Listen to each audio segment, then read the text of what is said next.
Hello. There we go. Thank you for coming out tonight.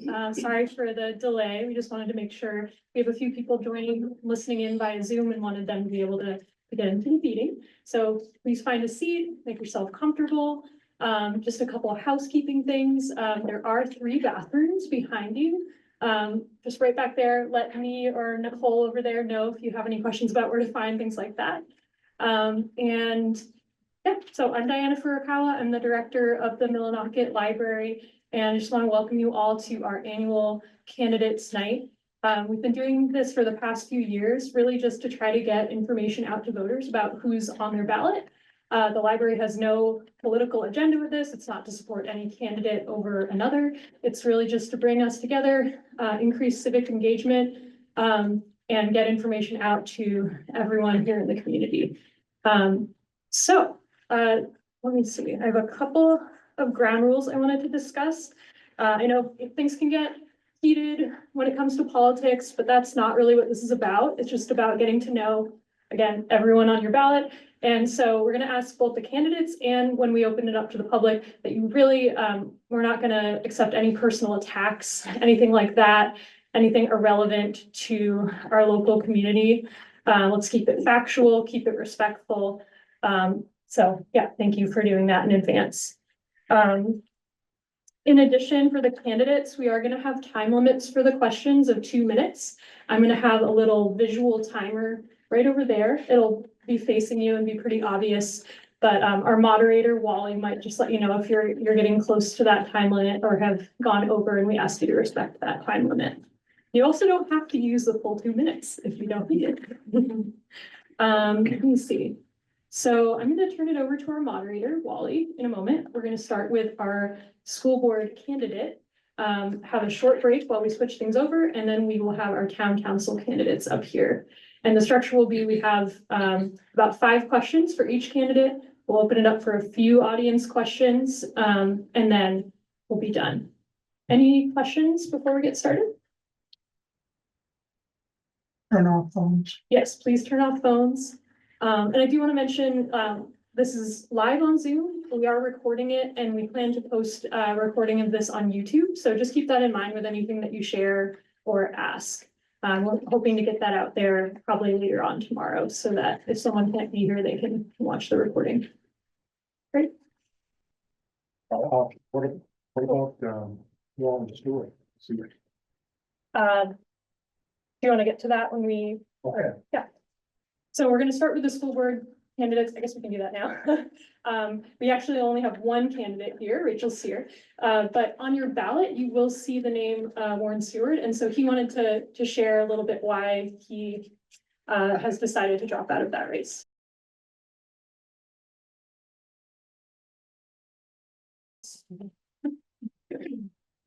Hi, my name is Warren. I have decided to drop out this year, and I did it too late. Diane already had my name on the ballot while I was thinking about it. I have a lot going on personally right now that I cannot do it. Last year, I could not go to the convention in October, and I'm unable to go again this year. As a school board member, anytime a staff member can get a better education or better themselves, I always like them to do that. And it would not be right of me to continue on as a school board member, knowing that I could not get the education or to better myself. So please vote for Rachel. She is a very nice young lady, and she might be the only other one on the ballot. So I decided to step down when I found out Rachel Sear was the one that was running against me. I couldn't ask for a better person, and I think she'll do really good on the school board. I want to thank you all for the years you've given me.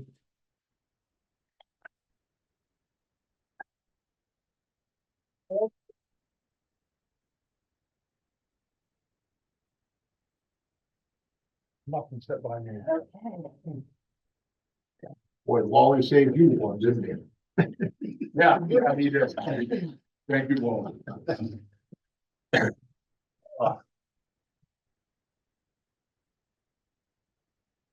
Well, as I said, my name is Wally Paul.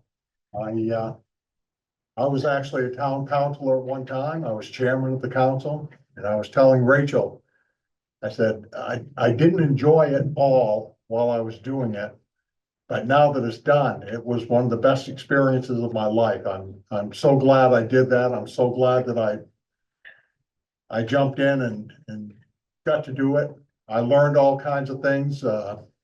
Not all of it was stuff I wanted to know, but learned it just the same. And I'm glad to see new faces. I'm glad to see people stepping forward and doing it. I'm happy about this. Thank you. So, this is kind of awkward with just one person, but here's a chance for us to get acquainted with our candidate. So please tell us about yourself and your qualifications for office and why you're interested in serving on the school board. My name is Rachel Sear, as you know. I've lived in Millinocket for 22 years. All 4 of my children have attended Millinocket schools and graduated from school. I've worked in the area. I worked from Millinocket Regional Hospital for 16 years as a medical assistant. I'm currently an educator in my 8th year at Region 3. I teach medical assisting and phlebotomy.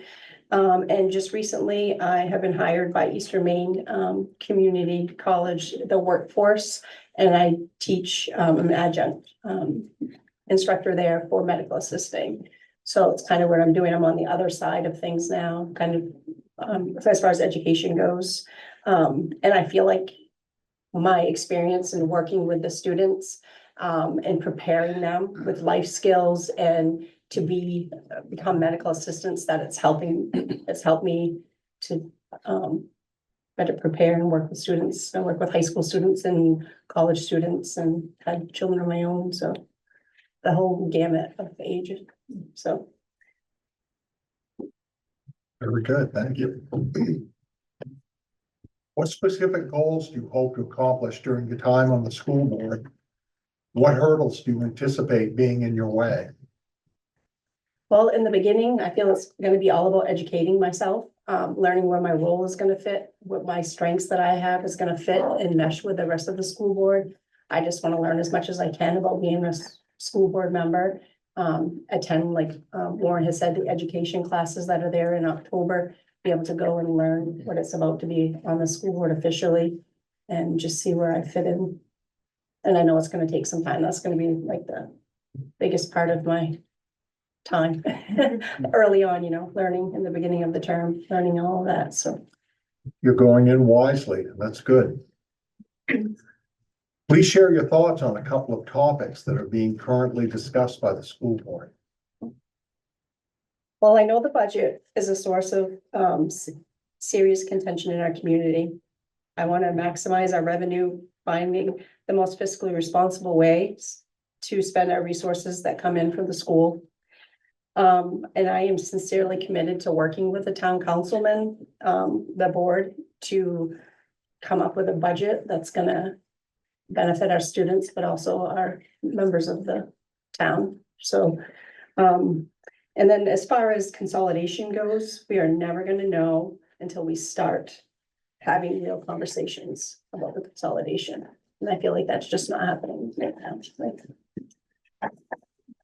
I think that may be a follow-up question in a minute. Yep, right. And that was going to be the next question. You support school consolidation. Yes, I do. Why not? Sorry. Go ahead. Yes, I do support it. I feel it's best for our students and the children in our region. Both communities' taxes have increased. Consolidation could not only provide some relief, but it's also going to give more opportunity to our students. As we pool our resources, it's going to enrich what they get in the education, but also extracurricular activities. Everything that we can do for that is great. And we're already seeing consolidation happening with the performing arts and sports, and it's been successful. And I think a way to make this process move forward, it's time to have some real conversations get the members of the communities together and sit down to discuss, but not just the people that are pro. I think the people that don't want it as well. I think we need to look at both sides and find out what the holdup is. What walls are we hitting? Why are we hitting walls? Is it the name of the school, that losing your own identity? Is it because you're worried about closing the schools? What is it? And then start small and see what we can do. Very good, thank you. What more can our schools do to support youth mental health and wellness? How can the school board support these efforts? I know currently you have a shared special education director that is extensively educated. She's a trainer for others in mental health and wellness of our students, as well as a specialist in her field. I know that the school board feels she's doing a great job evenly distributing her time between the school systems, and that's been really successful. We also have 2 great guidance counselors that work tirelessly at the schools for our students. The only thing I could think of to perhaps consider, and I know some other schools do this, is providing a space in our school for mental health providers to meet with students on site. And this could start out with them coming in monthly, and students that are identified by that would need this, and then to see how it goes, they could come more frequently. It's not anything that we have to do to like contract with, but allowing the space for a mental health professional to come in and identify those that need it. Thank you, that's interesting.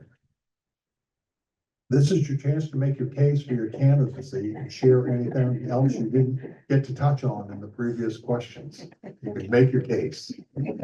Thank you. I believe that the Millinocket school system is moving in the right direction and they're doing the right things. However, I believe it's time for some new voices to be heard in our community.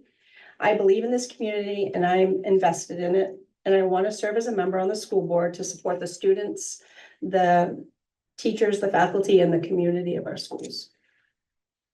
Thank you. Very good. Thank you. Who might have a question for our candidate? On any of these questions or something else that you had in mind? Don? What would be consolidated first? Or would everything be, what grade levels? We don't know till we sit down and actually talk about it and find out what needs to be, what everyone's thoughts are. I feel like it needs to be a group. I don't think it needs to be someone ordering what they're gonna do. I feel like we need to all sit down and find out what the worries are and what the pros are of all of that, and then make the best decision for our students is my number one. So that they can have full resources and we can offer them more. But what would you consolidate first or do everything immediately?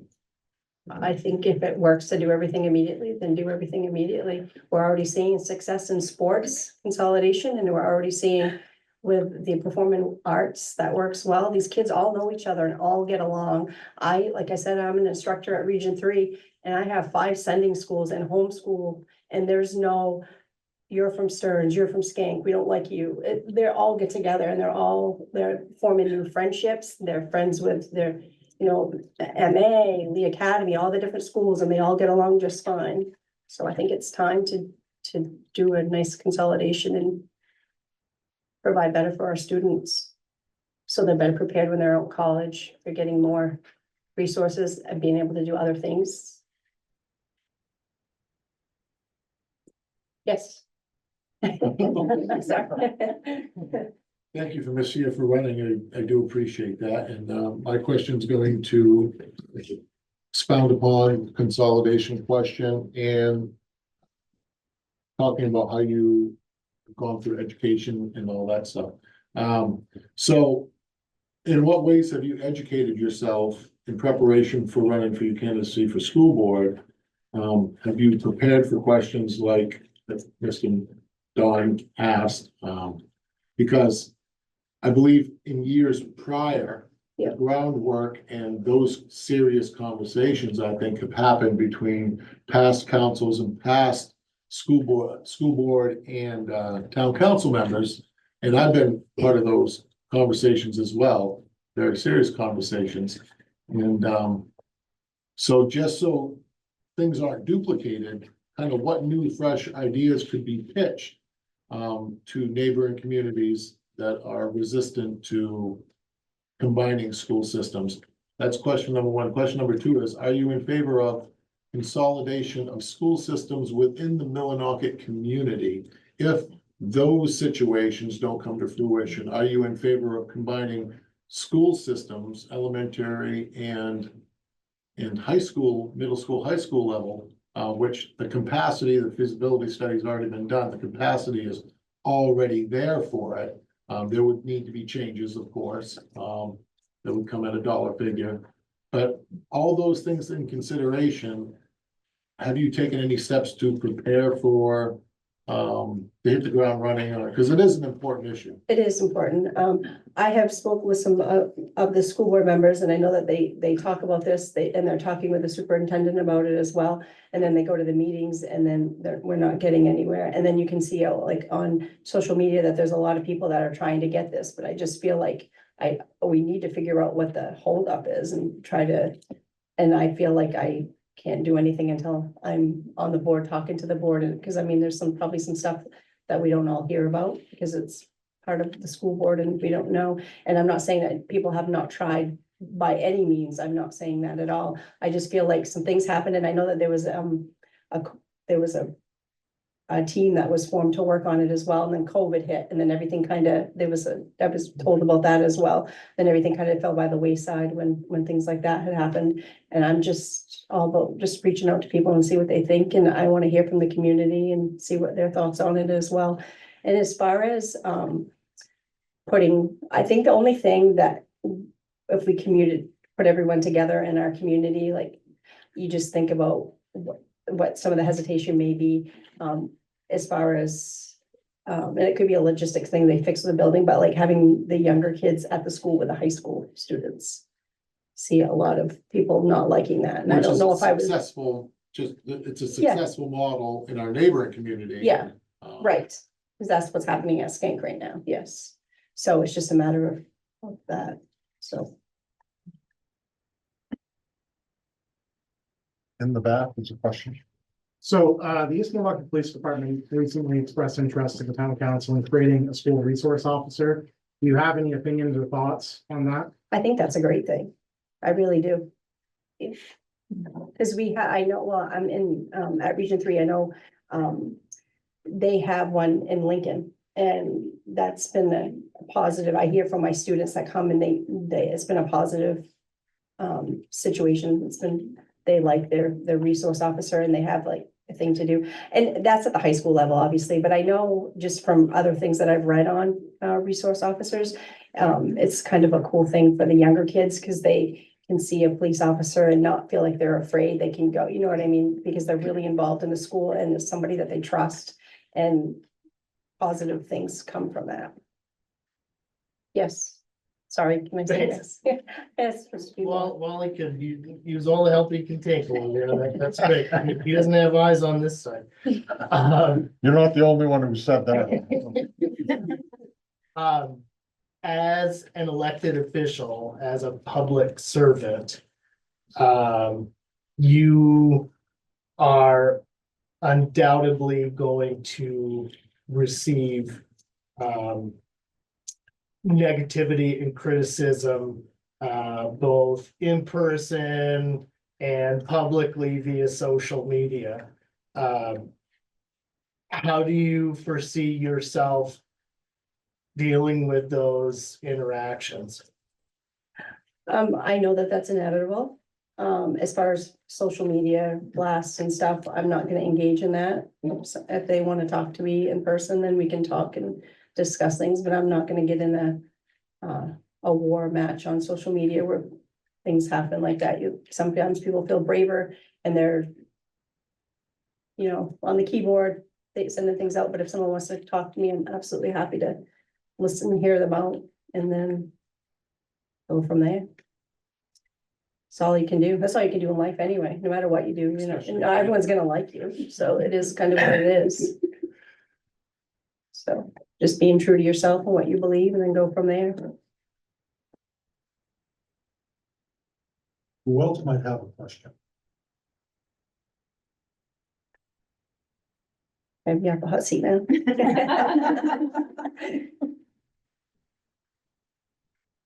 Well, Thank you, everybody, Short for your and time. sweet, I thank appreciate you. it. Thank you.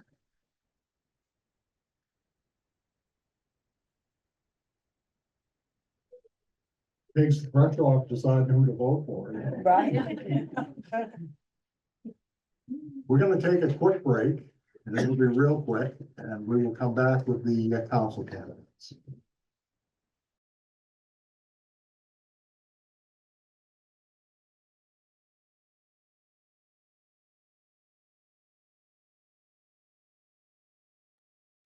Yes. Tammy Blalla. And Gilda Stratton. And we will go through alphabetically. We'll start with Matthew, and then we'll go to Timber, and then to, am I pronouncing that right? There's a great story I'll tell you when it's my turn to introduce Okay, myself. all right, that's good. I always feel not, like, I've played at weddings before, and the nightmare is when you're announcing the bride and the groom and the wedding Yeah. party. And you're looking at the names and like, wonder how you pronounce this into the microphone in front of the crowd. So I'm nervous about that. So we'll go in alphabetical order and then rotate through. We'll start with the second candidate on the second question. So number one, Matt Bragdon. Please tell us about yourself, your qualifications for office, and why you're interested in serving on the town council. So for those that don't know me, my name is Matt Bragdon. I'm a long life resident of Millinocket. I left for a short stint to be with my wife in Pennsylvania and immediately realized there's no place like home. So immediately moved back home after 6 months. I'm interested in the council. I was asked to run by a lot of people, so I decided that I was going to put some things on hold and go back to running for council. I'm hoping I get it. To answer the question about qualifications, there's really two answers to it. One, there's who I am and my background and schooling and everything. And then there's my real answer, which is I don't think there's any qualifications to be a counselor. I think there's three major skills to be a successful counselor. And I think that's open, effective communication, ability to adapt to change quick, and responsiveness. I think those are the three major things that you need to be an effective counselor. And I think I hold all of those. I can definitely work on some of them, but I think those qualifications I hold near and dear to my heart are those skills.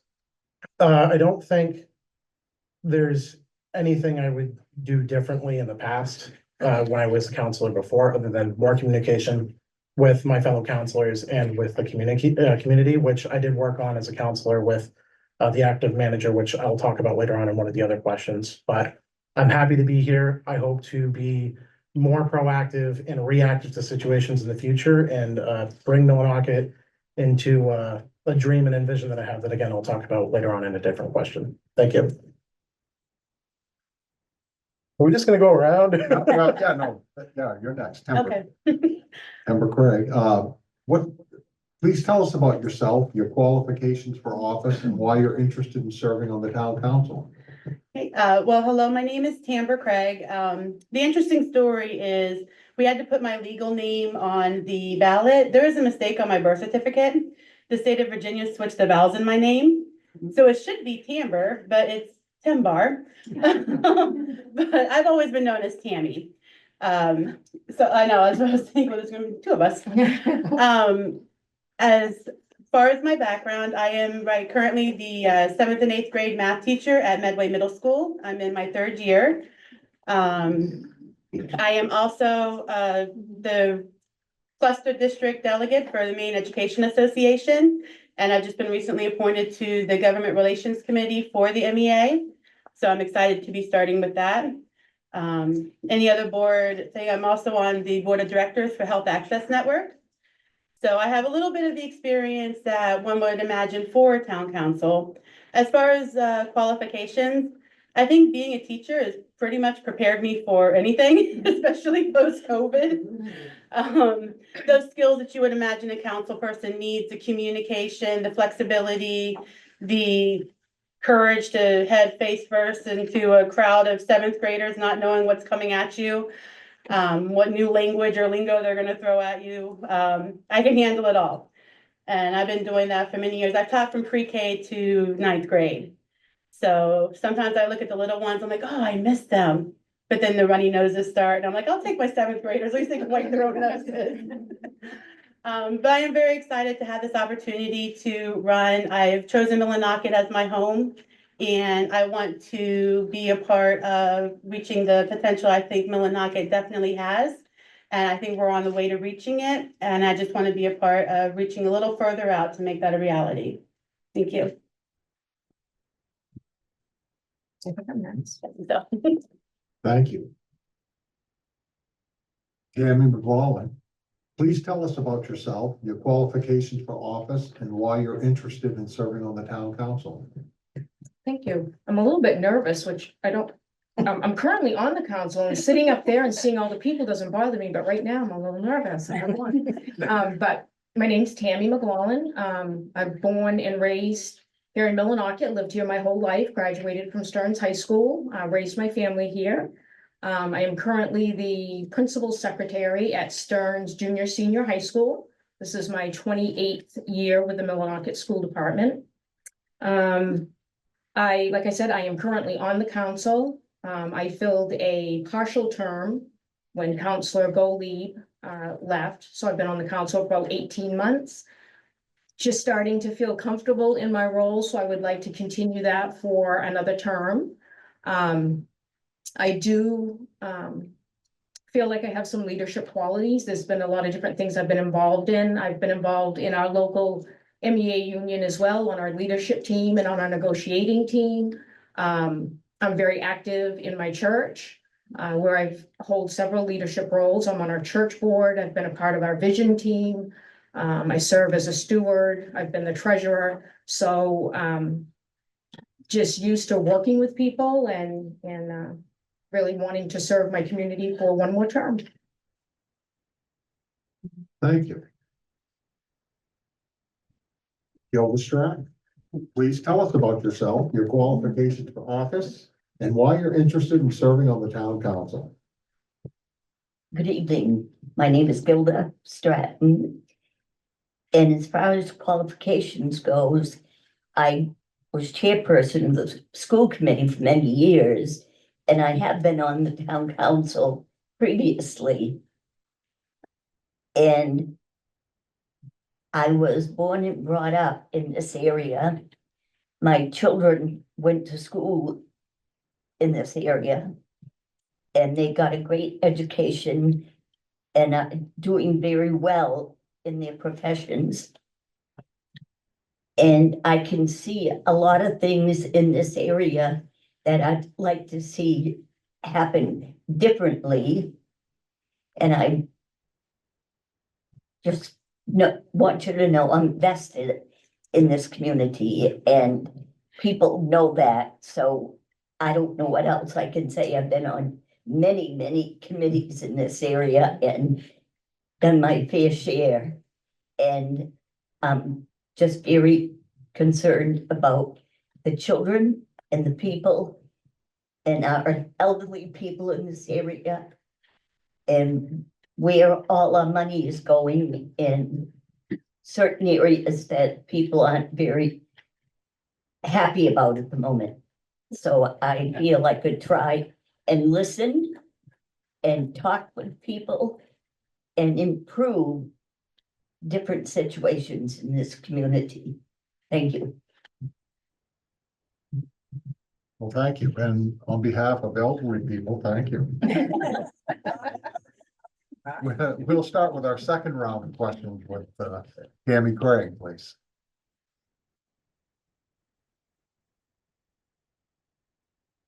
What specific goals do you hope to accomplish during your time on the town council, and what hurdles do you anticipate being in your way?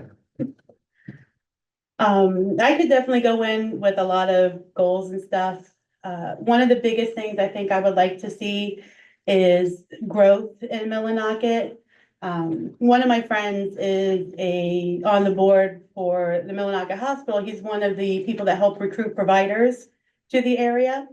And when I spoke to him, one of the biggest things that he said, as far as what questions people ask when he's talking to providers, is what is there for my family in Millinocket? And right now, if you're an outdoor family, we got it all. You know, we got everything that we could need, but I would love to see more things come in to attract those, like more businesses, more arts and entertainment. Something for those of us who maybe are not outdoorsy. But I would love to be able to be a part of bringing those businesses and stuff in. That way, we're not having to drive to Bangor or Portland to get medical providers. That's one of the biggest things that I've been talking to him about. So that's one of my biggest goals, would be to make Millinocket an attractive place for people to come. So we can have those things that the bigger cities need, but still keep our small town feel. As far as hurdles go, I think my biggest hurdle is the fact that I'm an unknown. I'm not from here. And I lived in the county. Don't judge me, I'm mostly from South Florida. But I would love to have the opportunity to show Millinocket what I can do. And I believe that I could be a great asset to the board and a great asset for helping to get things done in Millinocket that's going to be a positive impact for our community. So hopefully I can have a chance to make that happen. Thank you. Thank you. And Tammy Paul. What specific goals do you hope to accomplish during your time on the town council? What hurdles do you anticipate being in your way? Well, my main goal, which has always been my goal, is just to represent the people of the community. I'm very open-minded. I will listen to both sides of any situation. So I just want to be that. I want to be open-minded. I want to be a voice for the people, and I want to represent them. I also want to continue to be a person who helps mend the relationship between the town and the school. That hasn't always been the best relationship, although in the last year it's come a long way. But I feel being a school employee, I can give that perspective to the council, things that they don't know. And as a council person, I can give that perspective to the school. So I just want to continue to grow and mend that relationship. And just to continue to work on some of the things that the council's been working on. Biggest thing, infrastructure. The infrastructure in this town needs lots of work. And that's something that we've been talking about and something that we're working on. So I would like to just continue to see that through. If I get another term. Thank you. And Gilda, what specific goals do you hope to accomplish during your time on the town council? What hurdles do you anticipate being in your way?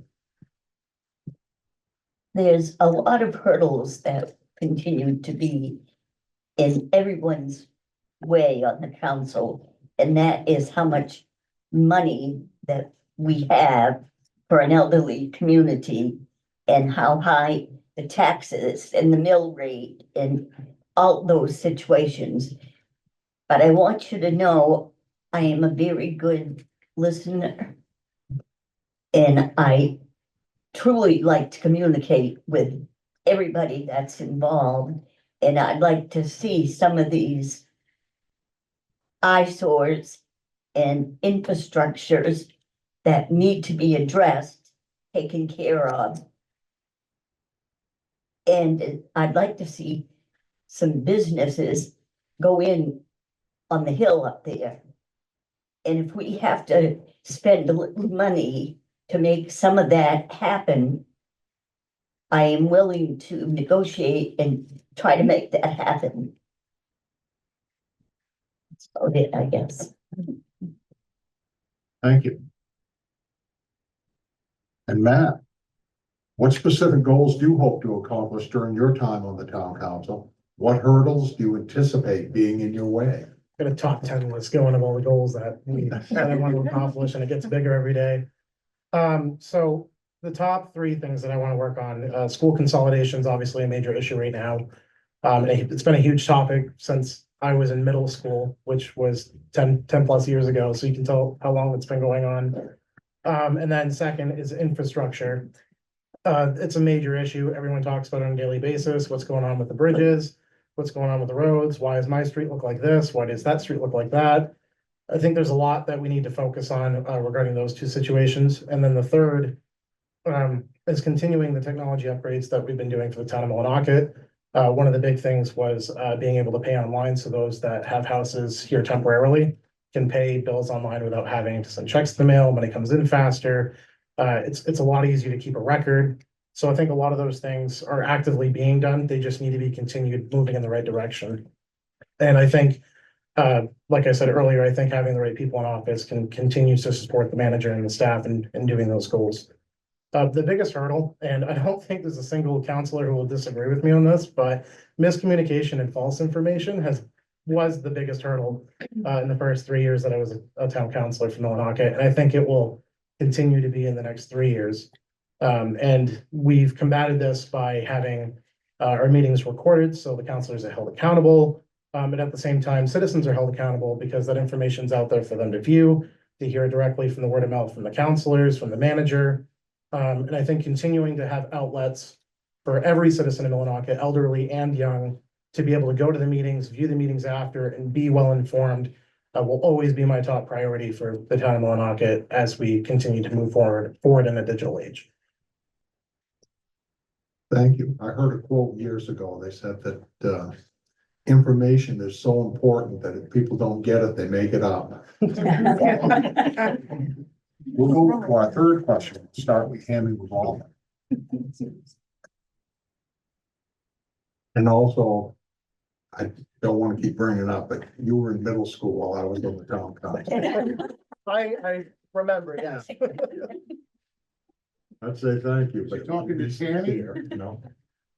Tammy, Was that Tammy? what's that? Oh, Did you say Tammy? Matt.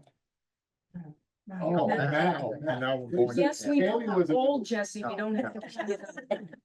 Yeah, and thanks for the help. Yeah, appreciate that. Tammy, please share your thoughts on a couple of topics that are currently being discussed by the town council. Oh, well, we're talking about all kinds of things, so, but one of the things definitely, and I brought it up as one of the goals, is, infrastructure. And I forgot to mention the hurdles, but obviously the hurdle is money. So, but we're talking about that. I mean, as a council, this year we put more money in the budget for paving, although it didn't go as far as we would have hoped it would have gone with the price of everything, but, and we're working on grants, a grant with the Maine DOT to get Bate Street done, some grant to revitalize downtown, because the Main Street needs to be done, the sidewalks and in the street. So there are things going on and we're talking about all of those things. I'm supportive of all of them, but we have to be creative because all of these things cost money. So we're talking about grants, we're talking possibly bonding, just all these different things. The other thing we talk about a lot is the airport, which I think is one of our greatest assets. Jeff Campbell does a wonderful job up there. We just recently voted to expand the runway, which is going to open it up to receive more aircraft. So that's just something very important and something that I'm very supportive of, because that airport is key to bringing in new business, to growing the town, and we just need to keep investing in it. Thank you. Next will be Gilman. Please share your thoughts on a couple of topics that are being currently discussed by the town council. Well, one of the topics that I was discussing with someone the other day is there's a bond issue out there for the trail system. And I am all for the trail system, but there's one thing that I'm concerned about. I would like to see rail system come back to this area, and if we get businesses on that hill, I don't want to see these tracks being torn up, and then you won't have the rail system here, and that's very important to me right now. I'm all for improving the trails, but I want a rail system to come back to this area for industry that we're trying to bring back here. And another thing is, I've always been very supportive of the airport.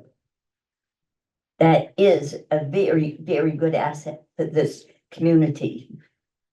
And I'd like to see anything that they can do to improve the transportation that could come in here. And I have to commend Jeff. He does an excellent job in what he does.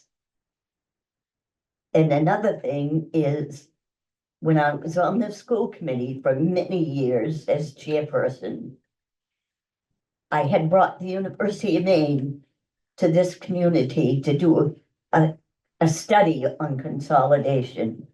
So I have been for consolidation always, because I think our children need the best possible education that we can give them. And when they join together in music and arts and sports, they are doing very well with each other as far as that is concerned. And I'd like to see that improve in whatever way we can communicate with each other to make that happen. Thank you. Matt, please share your thoughts on a couple of topics that are being currently discussed by the town council. So I agree with everything my peers have said so far up here. I want to talk about a couple of things that are different. The community center we've talked about for the last couple of years, it will be a huge asset if that ever comes to fruition for Millinocket, for kids, and I'm in huge favor of getting that. There's not a lot of things for kids to do around here, and I would love to see that come to fruition, so they have a place they can go to after school, hang out, do things, study, play games, and actively be involved in the community. That's the biggest thing that I want to see come out in the next couple of years, and I meant to talk about it before. And then the airport, of course, has always been a huge asset. And I 100% support the action the council has been taking on that. And then, of course, school consolidation, I've always been an advocate for that. I spoke about that earlier. And then finally, infrastructure. I think roads are extremely important, but I also think housing development is also equally as important. We need new housing development in Millinocket to be able to bring new families into the area, create new homes, new tax basis. So I think creating a new housing development area will also be a huge benefit to Millinocket, and an idea that I would like to explore if I'm elected. Thank you. Thank you. Amy, please share your thoughts on a couple of topics that are being currently discussed by the town council. I was really excited during the town council meeting when Officer Fitzgerald was given his quarterly report, and the EMPD mentioned the possibility of a school resource officer. As I was filling out the survey that Kyle Leathers sent out for the Millinocket Education Association, that was one thing I mentioned, is I would love to see a school resource officer come into our schools. And I understand it is Millinocket, and I know that they're kind of talking about what it's gonna look like beyond when the grant money runs out and stuff. And that is one thing that I am passionate about. I went to high school in South Florida. It was a school of almost 2,000 kids. And our school resource officer was named O'Hara Mackey. And he was a huge part of our school community. He was at every dance. You could see him driving around in his golf cart. He was there whenever anyone needed him. And a school resource officer, I believe, especially nowadays, could make all the difference in the world. So once that grant money runs out, I would do anything I could to make sure that we had the funding to be able to do that. Since school consolidation has been mentioned, I'll just get this out here really quickly. I've always been an advocate for community schools, especially in the younger grades. That being said, there's a little caveat there. It doesn't mean I am totally opposed to school consolidation. It would have to be something that I would look a lot more into, and I'm not saying that bias being a teacher at Medway, because I know that would in the future could affect all of our jobs. If you ask me right now, I would be kind of more on the opposed side, with the thought that I can be influenced. I'm not hardcore, absolutely not. There's going to be cons and benefits to both sides. And I'd be really interested in seeing both of those sides and making a decision from there. So I am totally open to wherever the discussion may lead on that. Thank you. We'll move on to our fourth question, and we'll start with Gilda. What more can the town council do to support local businesses?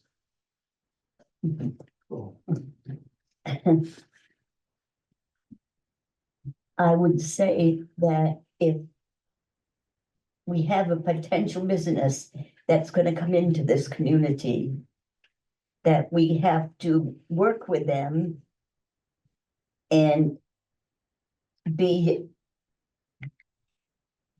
in information purposes, to make sure that they get whatever they need to start their business and to maintain what can happen. I'm all for supporting anything new that comes into this area. We were called Magic City years ago, and I know that can happen again. And it's just gotta be with the communication out there with everyone and try to do everything we can to help the businesses that we want to come and stay here. And I'd like to see a lot of younger people come here and invite the younger people to come to this area and see what we can do, the potential we have here. So, Thank you. Matt, what more can the town council do to support local businesses? I think the directive the council and the staff is doing is very good. For those that don't know, I'm gonna give credit where credit's due. Peter and his staff, the CID, if I'm not mistaken, created a grant program or put out a grant program for the facades in Millinocket, and a bunch of businesses were awarded grants to redo the facades for their buildings, which is a huge benefit to the businesses and towns that have been struggling for many, many years. So thank you for that and your staff for that. I think that direction and mentality is the way the council needs to be going, is how can we support the businesses that are already here? Because ultimately supporting the businesses you already have will influence other businesses to come to the town, because they're going, oh, Millinocket's doing this for people that are already there and are already established. So I think having that open-minded mentality and creating paths for businesses that are already here to succeed is the way to be. And then continuing discussions. Step back for a minute. I think another thing that the council could be doing differently is open communication. I think it's a two-way system. I think businesses need to be better at approaching counselors and saying, hey, this is what we're looking for. And I think counselors also need to be proactive in reaching out to businesses more often on major changes that may or may not affect them, and go, hey, how do you feel about this change that's coming up? Or what can we do differently to support you? So my two major answers are open-mindedness when it comes to supporting local businesses that are here now, and creating an environment where we are able to support the people that are already here. Thank you. Tammy Craig. What more can the town council do to support local businesses? I am glad, Matt, you brought up the fact of recognizing our local businesses that are already here, because we've talked a lot about wanting to bring new businesses into Millinocket, but we have to recognize the businesses that are here, that are flourishing on our streets, are just as important, if not more so. And I think communication with the local businesses is a huge step. I know the few that I've been in, where I've talked to people and stuff like that, there hasn't always been communication, like what's going on with this or what's going on with that. I think the one that comes to mind the most right now is the bridge over by Stearns. Getting that ready and how that's cut off access or easy access to some local businesses.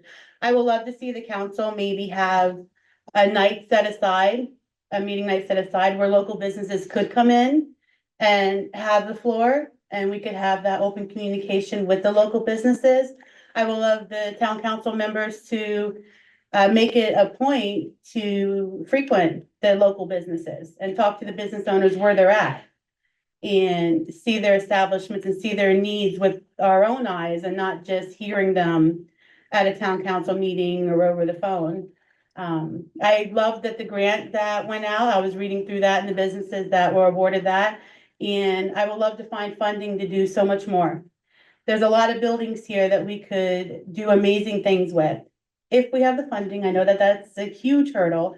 But I think if we want to make it happen, we can make it happen. It's just figuring out how, and our local businesses have to be a major part of that. They're already here. They're the ones that are going to show us how to bring the new businesses in, and they're the ones that are going to lead the new businesses when they come.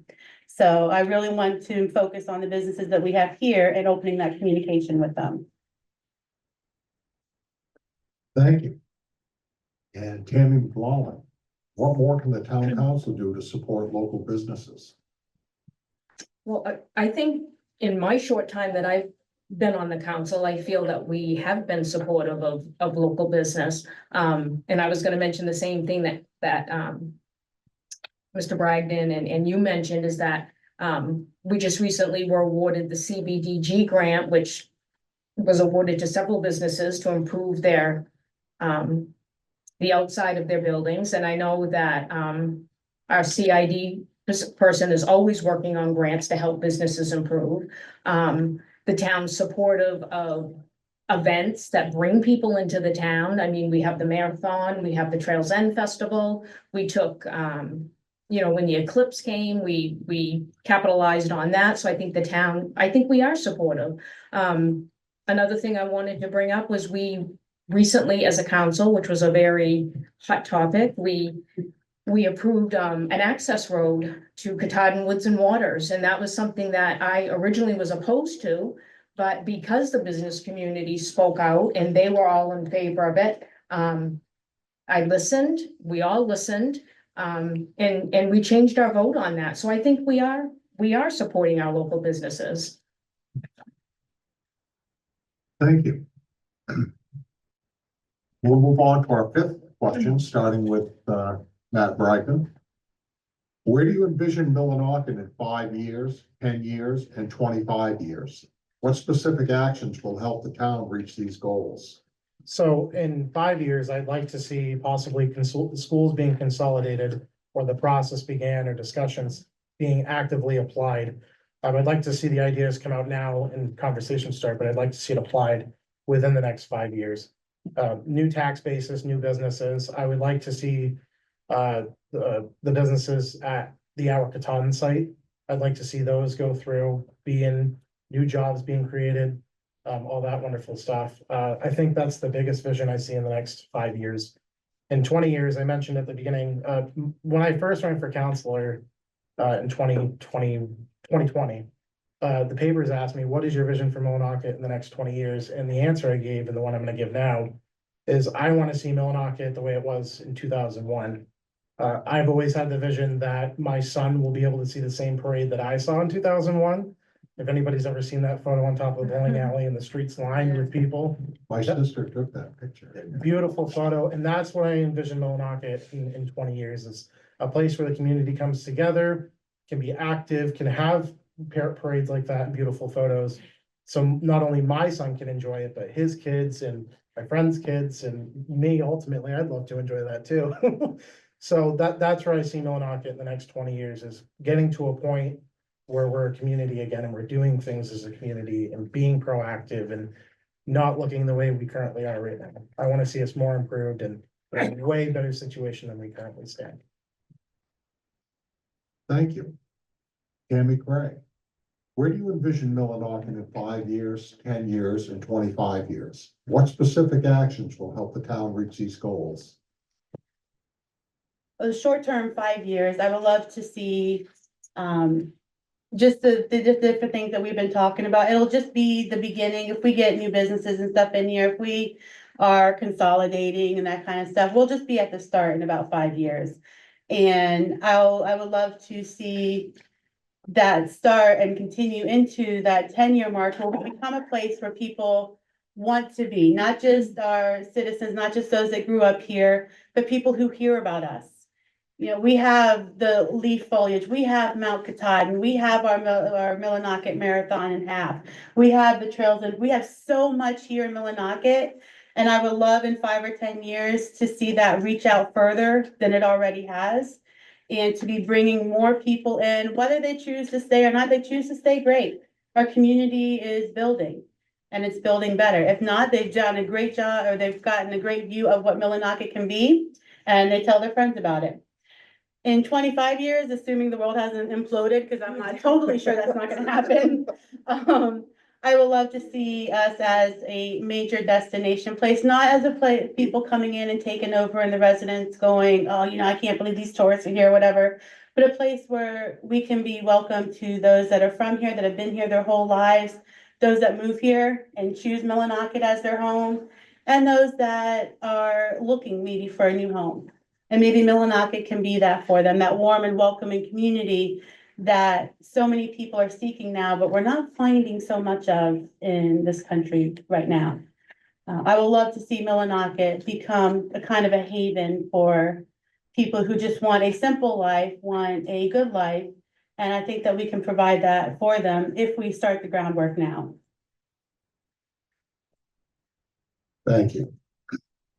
Tammy Brawler, where do you envision Millinocket in 5, 10, and 25 years? What specific actions will help the town reach those goals? Well, I'm probably gonna say some of the same things that they have said, but, in 5 years, I agree that we need to definitely be talking about school consolidation. I think we need to be talking about a lot of regional things, working as a region. We've done that so far with the police department, we've done it with the recreation department, and those have been successful. And so I think we definitely need to do it at, the school level. And I just think Millinocket just needs to keep investing in itself. I think we're on the right track. By the work that we're doing at the airport, by the work, working with our Katahdin to get the mill site developed. There are things that are in the works, and so we can't look back. We just need to look forward, and we need to be open-minded. We need to think out of the box. We need to do things differently than we've ever done them before.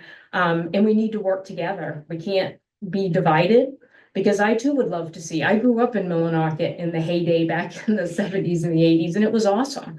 And I'd love to see us back in that place. I know that there are people who want to live here. My son graduated in 2011, and he lives here, and several of his classmates live here. People want to come back here. So I want those students to be able to go away and come back and live in their hometown. And I also agree we need to be welcoming of other people who love our area and want to make it a place to live. So I just think we just need to grow, work together, think outside the box, and we're gonna get there. Thank you. And Gilda, where do you envision Millinocket in 5 years, 10 years, and 25 years? What specific actions will help the town reach those goals? In 5 years, I'd like to see us working on our communication skills with the surrounding areas. And that's what I've said all along this evening, communications and supporting each other and listening and doing all we can to improve the area itself. We have a lot of eyesores in this community, and I'd like to see a lot of those eyesores taken care of. So, and I lived back in the day when this was moving magic city, so to speak. And I would love to see that come back to that situation. More than anything, I have a lot vested in this community. So communicating and listening is the best way to get this all started. Thank you. Thank you. And we'll start with Tammy Craig. This will be our final thoughts. This is your chance to make your case for your candidacy or share anything you didn't get to touch on in previous questions. Well, like I said previously, as far as my candidacy goes, I know one of the greatest hurdles I face is that I'm an unknown. People who are not here, who are gonna see my name on the ballot, like, who's that girl with the weird name? And I understand that. But I am very excited about Millinocket and the potential that it has. I wanna see it be what it was, but also what it can be. Because we know that we can never go back. Things are never going to be the same as they were. but we can make it close, if not a lot better. And doesn't mean the back then was bad or anything. It was great for its day. But we're in a new time, a new century, and I would love to see Millinocket be what it was and become better than we ever thought that it could be. And if given the chance, I would love to have the opportunity to be able to help make that happen. I think maybe coming from outside, I have kind of a more objective viewpoint, but it also doesn't mean I don't understand small towns and tradition and everything else. And I believe that I bring a good balance of the wanting to, this is what we've always done versus these are the options that we have that we can do. And I would love the opportunity to be able to show that to you. If you choose to mark me down on the ballot, I would greatly appreciate the opportunity to show you what I can do. Thank you. Thank you. Tammy McLaughlin, this is your chance to make your case for your candidacy or share anything else you didn't get to touch on previous questions. So like I stated before, I've been on the council for about 1.5 years. And so I feel like I'm just getting into my groove and I've learned and I'm understanding, and I just really I would like to continue for one more term to see through some things that we're working on. I am a person, like I said before, who is open-minded. I like to work with people. I work well with others. I'm not about division. I'm about coming and working together and finding solutions. I'm not going to fight with you. Let's sit down, let's talk it out, and let's find a solution. So, I love this community. I've lived here my whole life, and this is just a way for me to serve and give back. So I would appreciate anybody who would vote for me. Thank you. Thank you. And Gilda, this is your chance to make your case for your candidacy or share anything else you didn't get to touch on in previous questions. Well, the only thing I can say is I've put a lot of my time into this community over the years. And my vision is the same as it has always been. And I am a good listener, and I do communicate, and I welcome everybody that comes to this community. And I just want to see us do better at what we're doing. And I know we can do it. The eyesores have got to be gone. So, thank you.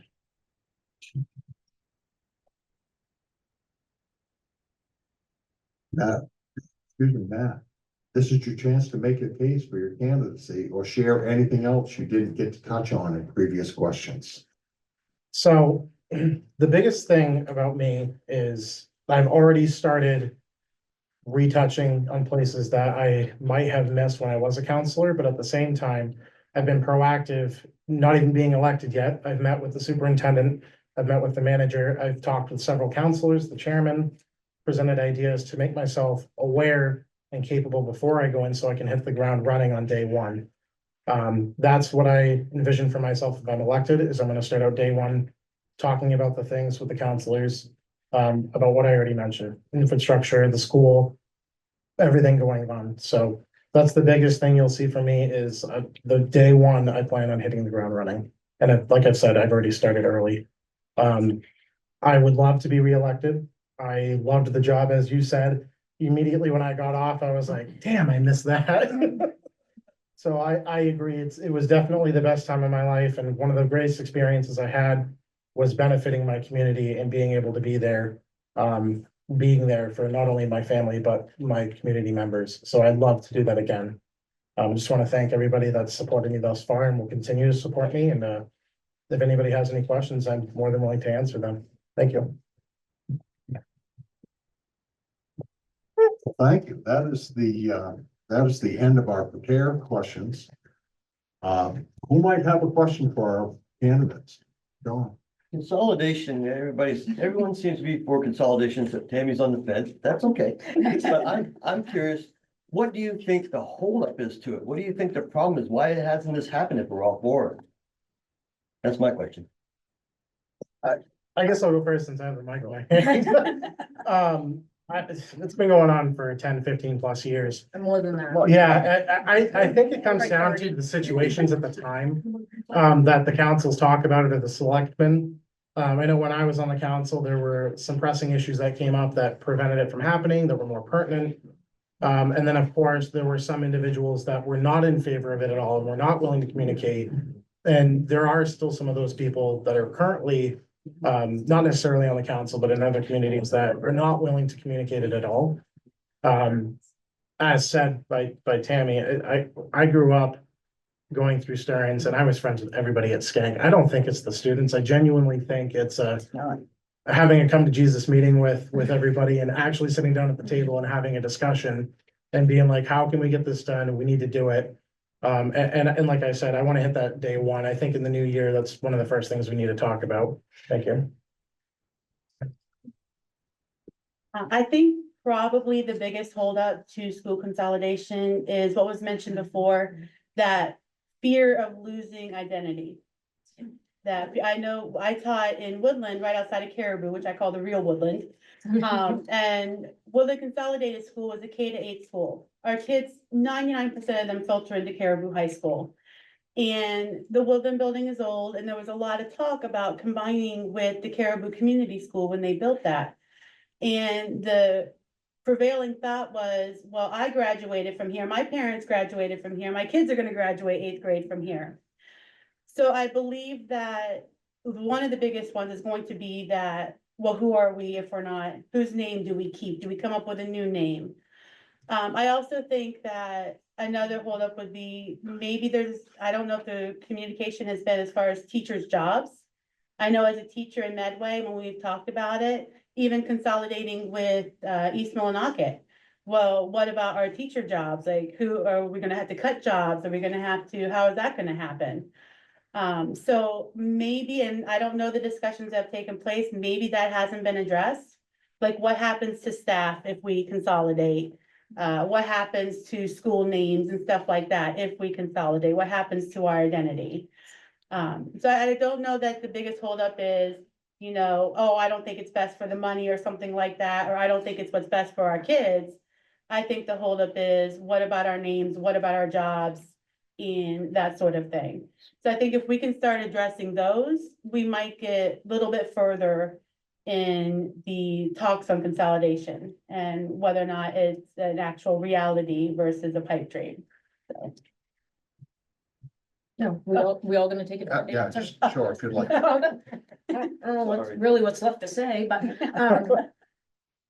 yeah, I'm not sure what the holdup is. I mean, somebody gotta make the first move. I mean, I think financially, we're all kind of being forced that way, because taxes keep going up and the price of everything is just so crazy. But I also agree with her. It's the unknowns. What are the school colors gonna be? What's our mascot gonna be? But, and I think it can be done in a way, if they have conversations with staff. I don't think you're necessarily gonna lose staff because you want to give more opportunities. Yes, we want to save money, but we want to offer more to the students as well. That's the whole purpose. Let's give them more electives. Let's give them more AP classes, things that we can't offer as a small school because we don't have the money to do it. So I don't know what the holdup is. I think we just, as elected officials, we just need to extend a hand. I don't know. We gotta get the ball rolling. We just gotta start talking.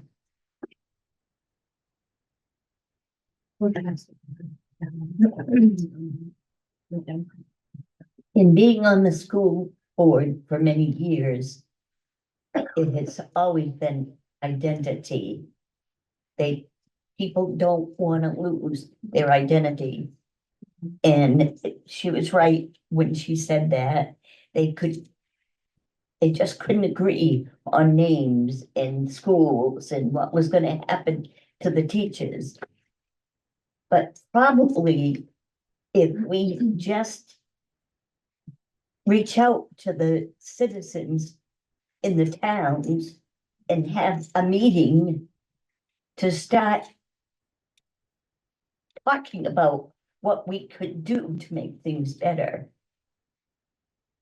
I don't know, I've tried it for many years and I'm at a loss as to what, but I think talking and meeting with the other towns, maybe that's the first step that you have to go through. Thank you, everyone. Have a Danforth? I'd like to offer another point of view that goes back a little further. Let's go back to 1962. When it was just East Millinocket and Millinocket Hills. And that's when I came to work. The problem was Mill 1 and Mill 2. And I talked to a lot of people back in those days. No. My son never gonna wear blue. My son never gonna wear green. It's Mill 1, we're second citizens, Mill 2. We actually changed that to East Millinocket, Millinocket. We dropped the Mill 1, Mill 2 terminology after a while. But believe me, folks, that was very deep. They were second-class citizens, and they were not concerned, not interested in Mill 1. We're Mill 2, Mill 1.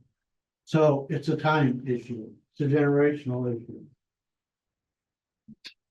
Once these older retirees fully retire, and the young people that's growing up today, there's no issue. But that was a major problem in the beginning. I agree with that, and I thank you for that. I'm having a hard time myself not jumping in on issues like this, having been up to my neck in it for a long time too. But tonight, it's going to be about questions for the councilors, for our council candidates. Can I respond to Mr. Danforth? Oh, sure, yeah, briefly. I wanted to just very briefly, when I was a student at Stearns, when there was talks about consolidation and it was really being discussed, I will tell you the students were, or at least the ones that I was with, were extremely excited to be consolidated and were happy to change colors and happy to change mascots. So I completely agree with you. I think the younger generations you get, the more excited they are to have more people in their classes, more people in the community, and potentially more sports and more events that can happen. Yes. Since we're all sharing.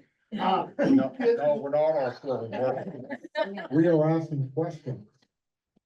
So, okay, I won't mention that Gilda's absolutely right that the actual conversations for constructive planning are not happening in that field. So as I have not said that, I will lead into a question. I live here professionally and I live here personally. Professionally, directions that are taken contradict my personal beliefs constantly. And that is something that we as professionals, administrators, and public servants deal with, and we deal with pride on a regular basis. So attending these events are sometimes uncomfortable for folks like me in the room. However, I would like to ask a couple of important questions, like a part 1 and part 2. There were a couple of comments in responses regarding fixing finances and fixing the mill rate.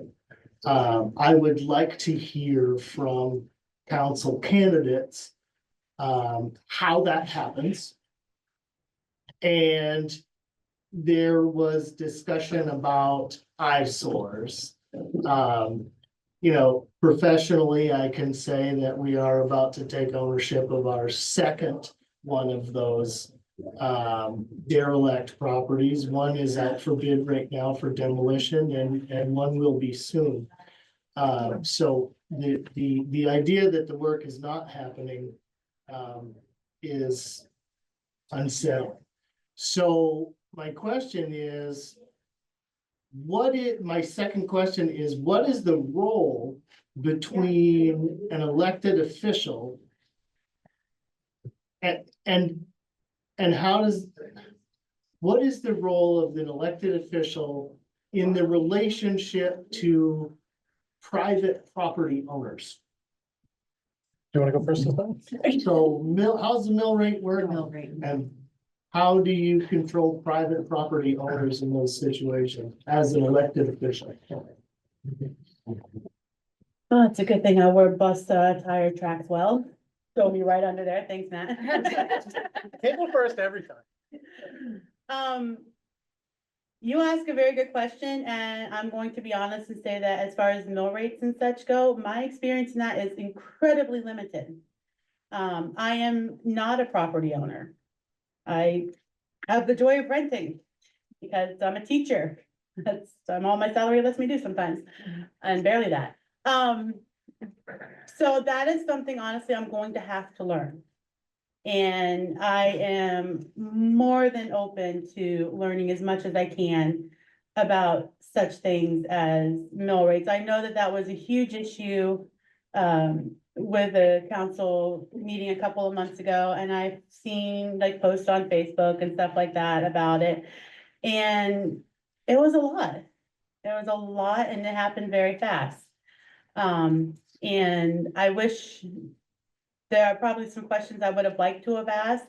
Like, I know that our tax assessor probably worked as hard as they possibly could, and I appreciate all the work that they put into that. I know the state's not easy to work with. And I know that there's some delay in things that the state does.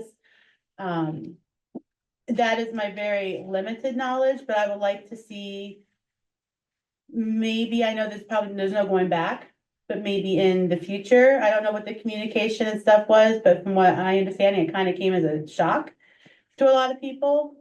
So that could just go back to communication and transparency and stuff, not saying that that stuff isn't happening.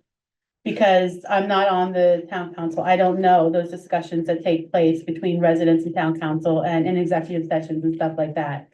But if you're asking for my expertise on how mill rates work and stuff, you're gonna get an answer that I would have to look up on Wikipedia. I just know my excise tax on my car. That's about as far as I go with that. And the second question was elected officials and private home ownership. Private property owners. Private property owners.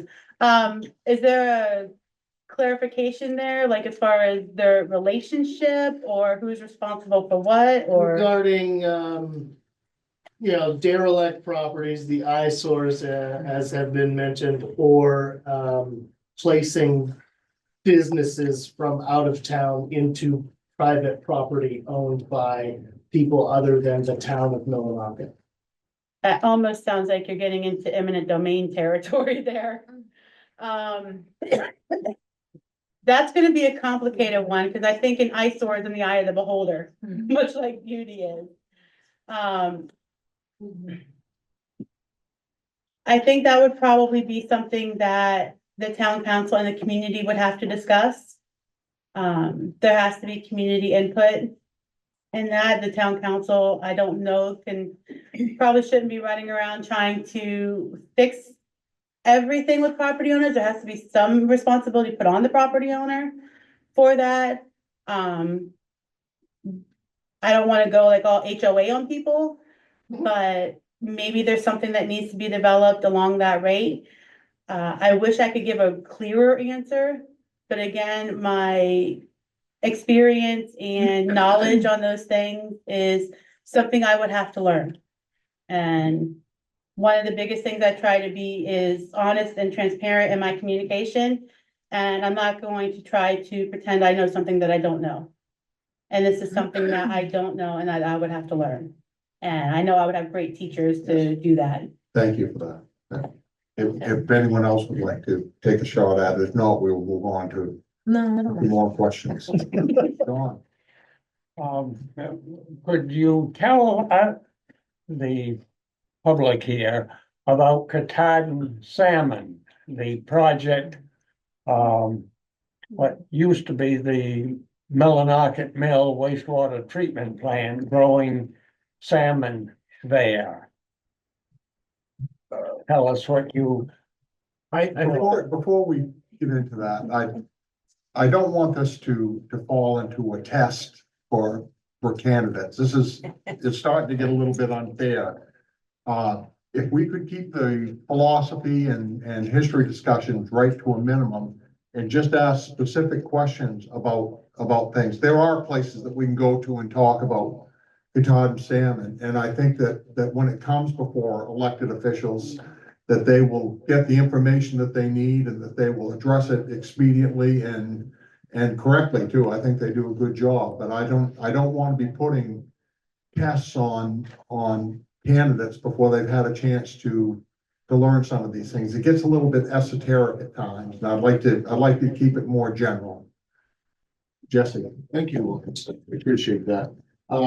Mine's also a quick two-part question. As a citizen, when I ran for council, both times, I attended meetings, I familiarized myself with, as much as I could with processes, policies, procedures, seeing how meetings ran, stuff like that, just to be comfortable with things.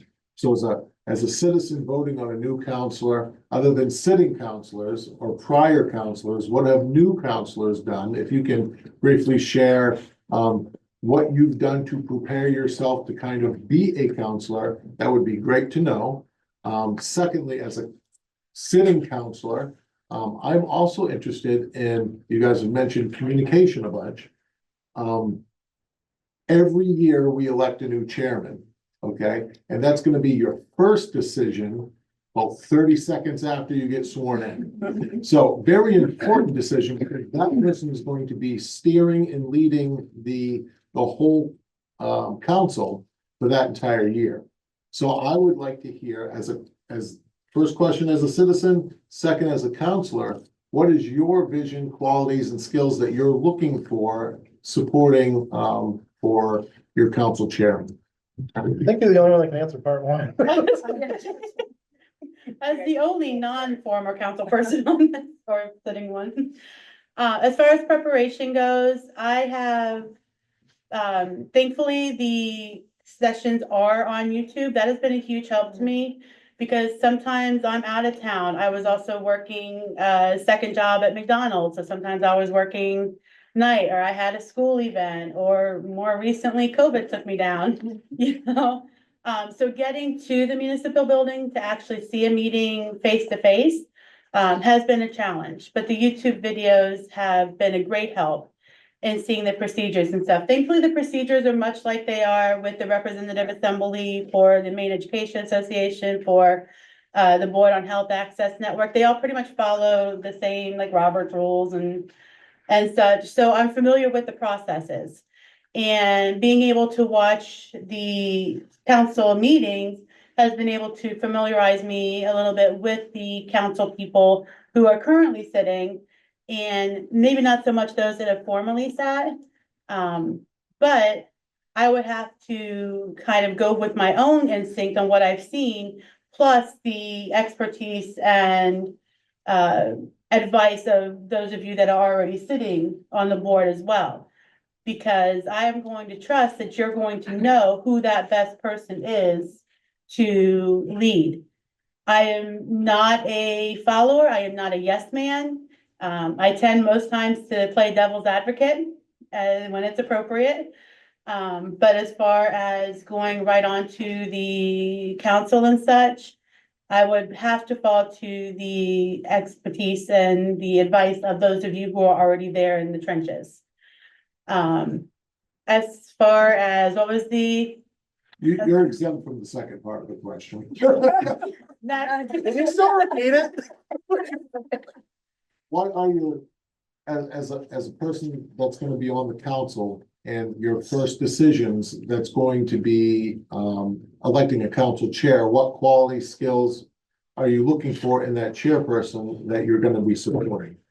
Do you have that person that you're supporting, or if you're gonna be trying for it yourself, then So yeah, I've been very vocal that if I win the election, I have full intentions on running for chair, expressing my interest in running for chair.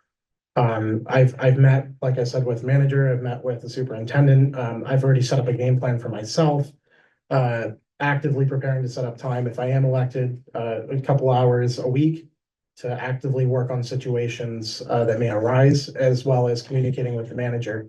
So I think effectively, if it wasn't me, the person that I would want to see as a chairperson is somebody who's flexible, open-minded, willing to listen, and is actively communicating. Gaps aren't being created and information's not falling through. Those are all very important situations of being a chair. As you've experienced in the past, and I've experienced in the past, there are times that information is extremely important. And when it's not delivered the correct way or isn't delivered at all, it creates situations in public meetings that make the council either look really divided or really uninformed. So I think open communication and effective communication is going to be the biggest success for an individual that's running for chair. Anybody else?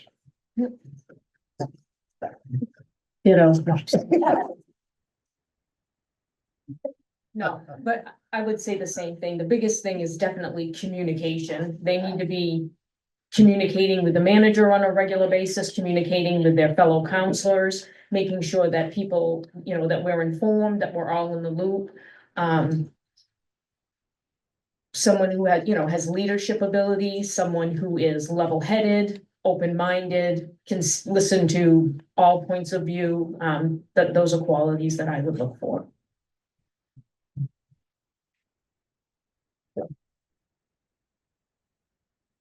It's like I've said all evening, communications, being open-minded. I've said that. That's very, very important.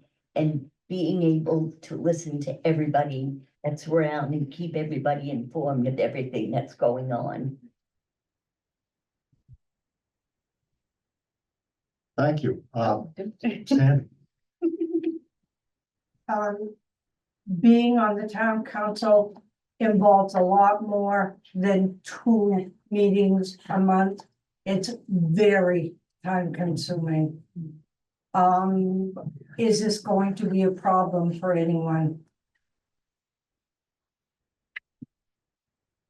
Apparently the answer is no. Good answer. Yeah, yes, yeah. So all of you guys have mentioned communication and how incredibly important it is. Can you define what that means to you? What is your vision for increasing the communication to the public, between each other, to your boards, etc.? What does that look like to you? Oh, I'm so happy you asked that. So 4 years ago now, when I got on the council, I had the very same question. If I was elected, how in the hell would I manage to get communication better? And I worked with 2 different managers. I had a total of three when I first got elected. Peter and then Mr. Angotti. I actively communicated with them and trying to find ways to open communication to the public. And how we did that was putting videos on YouTube, recording on Zoom, starting to try to stream on Facebook. That way people could see it on their phones, stuff like that. And I'd like to see that continue. There's some bugs that obviously need to be worked out for anybody who's watched. So those things need to be worked out, but it's a huge step from where we started. In a perfect world, which will never happen, I'd love to see way more participation from the public, either on Zoom or in the council meetings. The council has been very vocal and very open-minded in changing the times to benefit people coming into the meetings. When I first started, the biggest complaint we got was, it's not late enough in the day, I don't get out till 4 o'clock. So we pushed the meeting back and there really wasn't a change in participation. So in a perfect world, I would like to see the council going out, actively communicating with citizens, businesses, participating in events, whether it be the Trails End Festival or new events that pop up. And at the same time, I would like to see the community get more involved, especially people my age, and be in that role where they are actively involved, actively communicating, and expressing their concerns. That way they're not complaining after the fact, well, why didn't I know about this? So I think the council needs to continue being open-minded, creating new avenues, like I mentioned earlier, for everyone of all age groups to be involved, and ultimately convince citizens to come to the meetings and express their concerns without feeling like their voices aren't being heard. As far as communication, for me, the very first and foremost thing I would say is that it's a two-way street. It needs to be a dialogue, not a monologue. And the other aspect that's really important to me that I tell my students a lot is that you're listening, or you're hearing me, but you're not listening to me. Hearing and listening are two different things. Hearing just recognizes somebody is talking. Listening is actively hearing what they're saying and not just listening to respond to them, but really taking in what they're saying, how they're saying it, what their body language is saying. So as far as the two-way communication goes, I think you're right, the council has done quite a bit with getting the videos out there, the town council meetings, the YouTube, the Zoom. Those are all great avenues. The newsletters go out, those are great. To emails and such, I get texts from the town and everything. So we as the council can put all of those avenues out of communication, but it's not gonna be true communication unless the citizens are responding back. And so that goes back to the participation, the attendance at town meetings, the kind of getting over the fear of putting yourself out there and letting yourself be heard. That two-way street has to happen. It has to be honest and open and non-confrontational. You know, we're out to try to help each other's lives be better. We're not out to try to tear each other down and make our opinion the only opinion that should matter. And so that kind of communication, if that kind of communication doesn't happen, we're not going to get anywhere as a town. And I believe firmly in communicating openly and honestly, so much so I tend to talk way too much. Because I want to make sure that my point and my passion get across. But I think I've done that, so I'm gonna hand this over to you now. I agree with Matt that the town has put several things into place to try to communicate with the public. We do the emails, we're recording the meetings, although we definitely need some new internet so that we don't keep getting kicked off Zoom, but we have social media. So I mean, I think we're taking those steps. If people have other ideas, feel free to tell us about them. I mean, talk to us. But I agree that one thing I found out for sure when I got on the council is people, they only want to communicate with you when it's a controversial issue or something that makes them mad. Yeah. And so, you know, be involved in your town. Don't only be involved when it's something controversial. Don't only be involved when you're angry about something. Know what's going on. We can only put out so much information. If people aren't going to read it and be involved and know, there's got to be responsibility on you as well. So just educate yourselves. Come to meetings, watch the meetings if you can't come. Ask questions, email counselors, talk to counselors. So.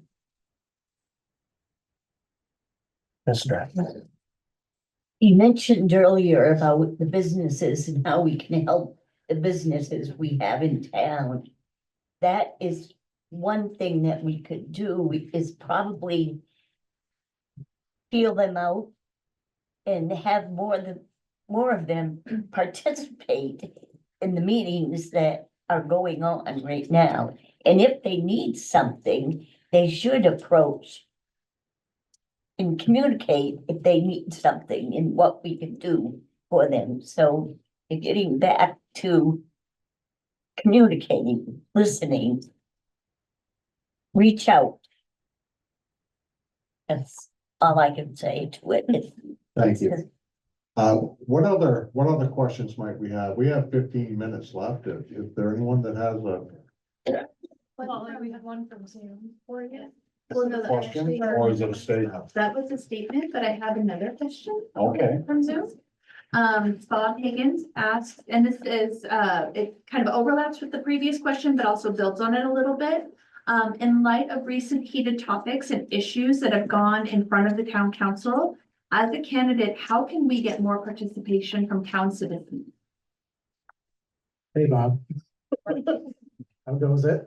So I don't think you can force someone to take information. I think they have to be willing to go out and get it themselves.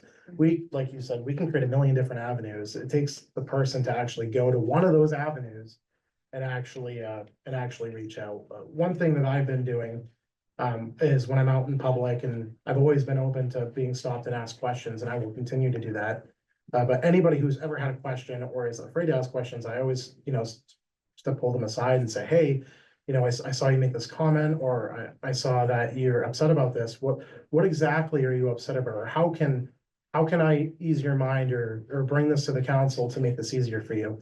So I think having that open-mindedness and being reactive to situations with citizens creates that ability for them to feel more comfortable to come into the meetings. And I think continuing to do that is the best method. So those that are afraid, or those that feel like their voices aren't going to be heard, I think it takes a council to step up to some of those comments and go to that individual and be like, what can I do to make your life a little easier or ease your mind? Beyond that, I really don't know. I'd love to hear more ideas like Tammy said. Have Gilda go next. The middle seems to be answering all the questions.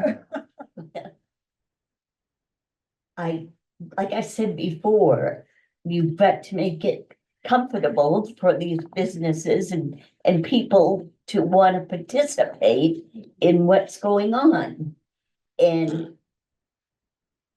if they don't want to, like you said, they're not going to do it. But when I'm out and about, I always talk to the owners of the businesses and find out how they're feeling and what they'd like to see. I'm always asking questions and talking to people. That's what I do, so. I will just say, I'm a huge advocate for personal responsibility. Maybe it's because I'm a middle school teacher and that seems to be lacking in this generation. That being said, if there's any other avenues we can explore to make sure information gets out there, a lot of the ways that we've talked about have been more technology based, text, email, that sort of thing, but there's still some people that don't do that. There's still some people that get their news from the newspaper. Or flyers on Hannaford's or KG's, walls. So maybe we need to explore more print-based ways as well to make sure that all of our citizens are seeing the information in the way that they receive information. And again, any ideas, I'm sure anybody in the town council would be open to that. If there's something that you think is a way for you to receive communication that we haven't thought of yet. I really don't have anything to add to that, other than I would encourage people to, we're not scary. I mean, just talk to your councils. I love it when people come up and ask me questions or communicate with me. So just reach out to us. It's, don't be scared. Just do it. We don't bite. We don't bite. Oh, sometimes maybe. I used to go to Lavasser's Hardware and stand Yeah. out front because There you every go. person in town went into Lavasser's. That's true. And if people who would not call me would see me standing there and come over and talk to me, they just come Yeah. over and say something because I was standing there. It worked great, but that's a big investment of time. What other questions might we have when we come to the end? Any? Can I mention something? Peter mentioned about private property rights. And what we've experienced in this community for the past several years is residences being changed into Airbnbs. It's done by individuals in the community, but it's also done by individuals that buy property and utilize it in that capacity. But it takes it off the market. It's not a residence anymore. It's kind of a mini hotel. There's no answers that I'm looking for here, but everybody should be aware of that's an issue. And the limited housing is a result of that occurring. The other thing is, there was a building development that hopefully is still gonna happen at the old, Aroostook Avenue School. And that was a 36-unit system, and maybe it's reduced in size now, but be aware of that. And if these things get pursued and addressed, I think some of the difficulties this town has been dealing with can be addressed. I actually have an answer to this question. Well, kind of. To answer your question, the council's already been exploring short-term rental. I highly encourage you to go to the Sustainability and Economic Development Committee.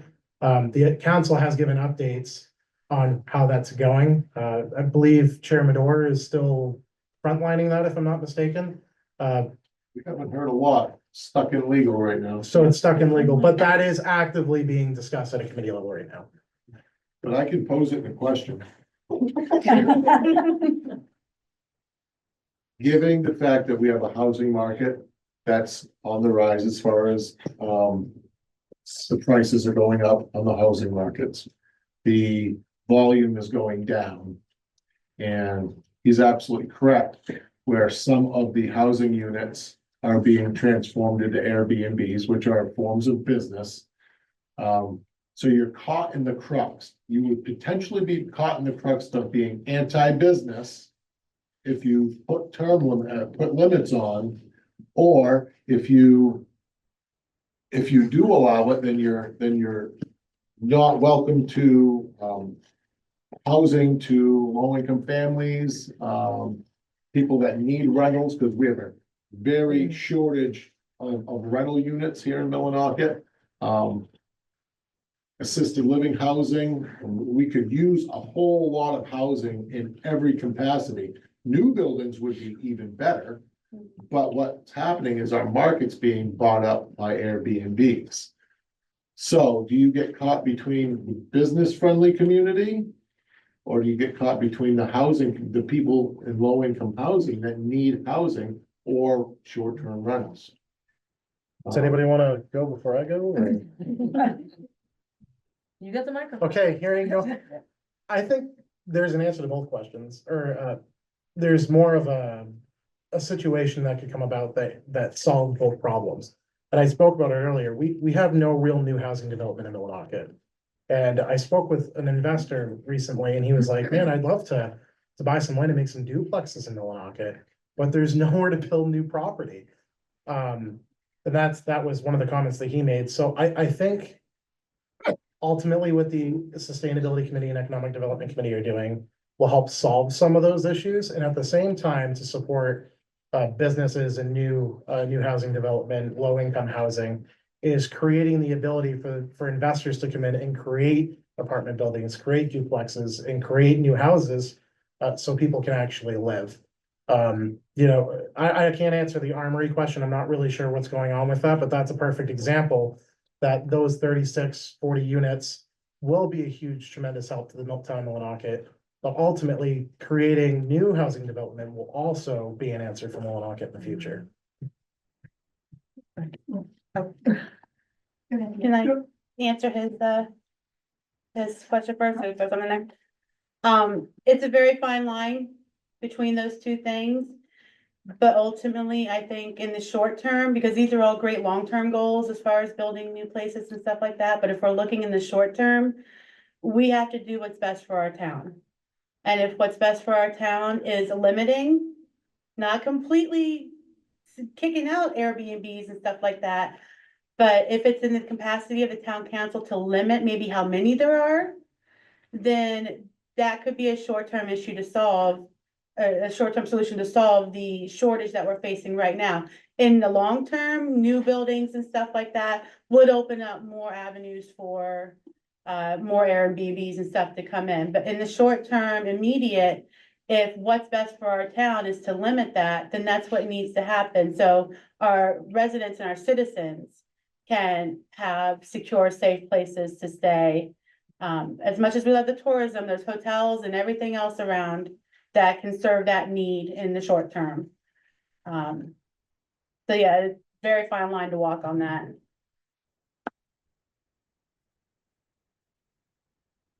I'd like to thank the candidates, both for becoming candidates and for taking part tonight. We've had a lot of, good, strong, thoughtful answers. There's a lot of agreement. I think if we get into the fine tuning of it, there'd be a lot more diversity than maybe what shows up on our points. And I gotta say that I would probably feel well represented regardless of who gets elected, and I wanna thank you for that.